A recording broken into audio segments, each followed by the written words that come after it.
Peer pressure is blamed for much of the nation's high school drug and alcohol abuse problems. Locally, high school students are taking steps in an effort to stop the extreme group influence. Rod Maloney has the story.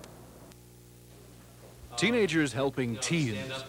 The Environmental Protection Agency says the regulation of sardine oil discharges into coastal waters should be resolved at the state level.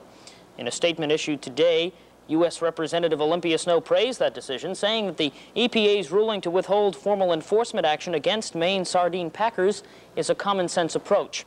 Enforcement of Maine Department of Environmental Protection regulations threatened to close as many as 14 Maine plants and put an estimated 2,500 people out of work. State officials will meet with representatives of the sardine industry tomorrow and try to resolve the discharge issue.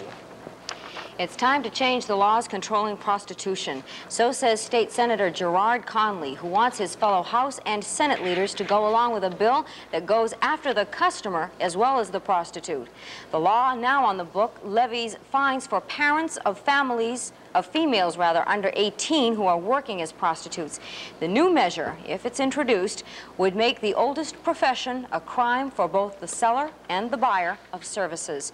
Portland officials say prostitution is causing problems for businesses in some parts of Maine's largest cities.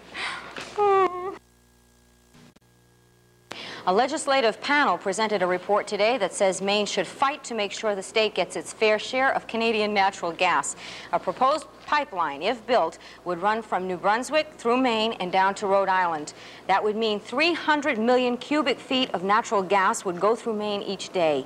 Maine officials are in the process of trying to find out what the demand would be for the natural gas in this state. The State Energy Office is coordinating that study, and Barbara Reinertson has this report. That's our report for tonight. Thank you for joining us. The CBS Evening News is next, followed by Lawrence Welk after that. Have a very nice weekend. Good night.